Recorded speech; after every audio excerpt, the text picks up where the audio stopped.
नमस्कार, मैं हूं आपके साथ अंजना शर्मा और आप देख रहे हैं वर्तमान युग। तो आइए शुरुआत करते हैं आज की खास खबर से।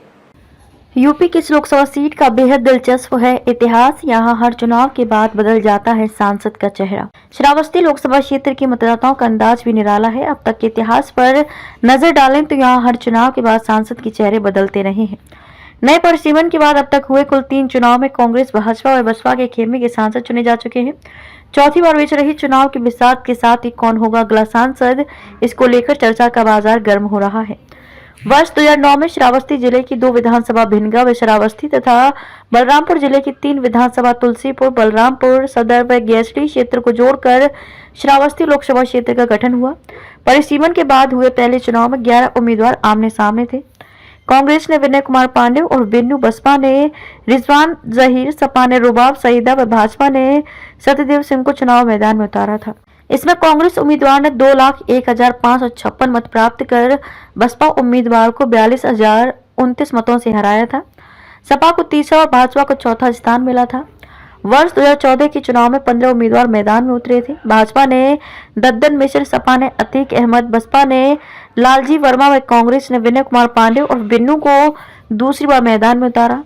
इस चुनाव में रिजवान जहीर पीस पार्टी से चुनाव लड़े थे। परिणाम आया तो सांसद का चेहरा बदला। अतीक अहमद को मिली थी 85,000 वोटों से हार।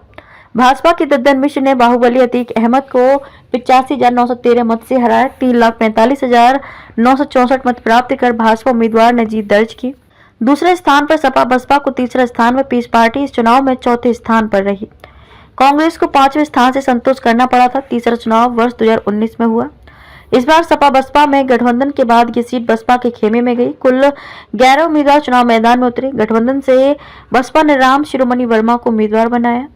भाजपा से दद्दन मिश्र दूसरी बार मैदान में थे। कांग्रेस ने चेहरा बदलकर धीरेन्द्र प्रताप सिंह को मैदान में उतारा। इसका परिणाम आया तो बसपा उम्मीदवार ने 5,320 मतों से भाजपा को शिकस्त दी। इस प्रकार परिणाम ने सांसद का चेहरा बदल दिया। चौथे चुनाव की घोषणा हो चुकी है। भाजपा ने एमएलसी साकित मिश्र को उम्मीदवार घोषित किया है।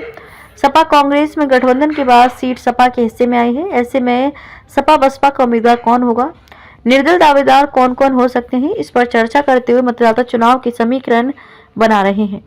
खबरों में अब तक के लिए बस इतना ही। फिर होगी आपसे मुलाकात कुछ ऐसी ही खास खबरों के साथ। तब तक के लिए नमस्कार और देखते रहिए वर्तमान युग।